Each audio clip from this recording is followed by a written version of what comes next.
Hey guys, welcome back to the channel. So I am just doing a quick video. I'm making my smudges, my sage smudges. Now I usually have these big clips and I can't find them. So I'm using the drawer to hold my herbs, and it's kind of difficult, but I'm going to show you basically what I do um, when it comes to making a smudge. Okay, that should be perfect. All right, let's get in here. So I'm using the middle drawer to hold the sticks in here. I had to go and pick a few more because I needed longer ones. So I'll pull those off. And I find my 3 starts. I'm going to use this one with the flower on it that I harvested yesterday, I think it was. Or no, a couple days ago. So the trick with making smudges, I hope you guys can see this. Yes, is to let them wilt. So I just said to you that I went out and grabbed some from the garden. So I'm trying to soften the stems just by kind of manipulating them so that they don't break when I'm weaving. And then I have all these pieces to put in as I'm going along to fill it out. So I think I'm going to start with a couple extra right off the get-go here. I hope this is something that maybe some of you are interested in. If you grow sage, especially the white sage, is what people like for smudges.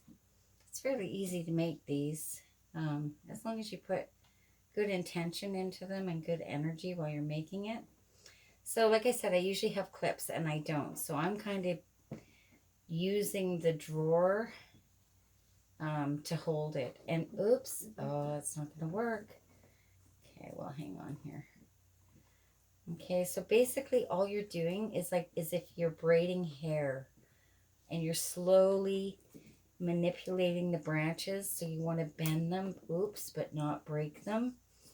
And if one of the branches is really stuck in a direction, just go with that direction. Like just let your smudge take on that. If it's a kink or if it's a turn, just go with it instead of breaking it, because you really want that main piece to be in there. Now I hope you guys can see this. Now as I'm going, there's one, I hope you can see, I can't stop. There's one that's shorter here as I'm braiding, and I need to lengthen it. So this is where I'm going to add in another piece of sage to that middle piece, and then I'm going to keep braiding. So it's no different if you were braiding your hair. So this one is, oops, my flower broke off.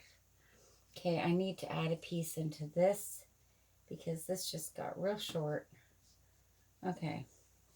And I still want that flower in there, so I'm going to put it back. Okay, so you're trying to braid it tightly, but gently, if that makes any sense.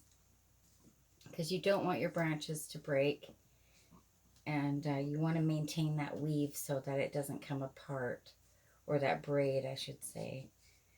And then I'm not sure if you can see this, but when I'm done clipping this one off, I will show you what I do now, because this isn't the one that is finished. Oh, this is pretty. It has a flower right at the tip. I like that.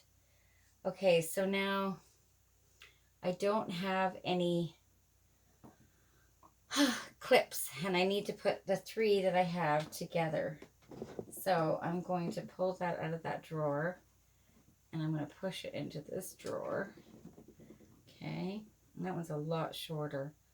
Oh, they both are. Well, let's see if I can get it in there. Yeah, like I said, if you have clips and you do this properly, it's so much easier, you guys. But I'm kind of winging it because I need to get a couple done, and I just can't find my clips. Okay, so now we have the 3, even though this one is quite a bit shorter. Maybe I'll put it in the middle so I can use its stems as the length. There we go. Okay, so now we have these 3. And now I'm going to do the exact same thing. And I'm going to weave them together. Now this one's going to be hard because I did just pick those from the garden. Okay, so again, we're going to go really slow. We don't want to break anything, but we want to give a nice fat. See, this one wants to turn. This one's going to end. So I need to add onto this one. So I go underneath and I add, and then I keep braiding.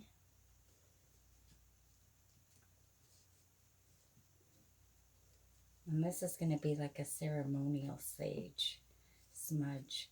And look at that with the, I'll show you. Hang on. Okay, and look at this one, has this beautiful purple flower right at the end of it. So now as this dries or cures, depending on how you want to look at it, I'll show you my other one that I just finished. Where is it? Here. So I take the extra, hang on here, I want to make sure you guys can see. I take the extra stems and I manipulate them to put an end to it so it holds it all together.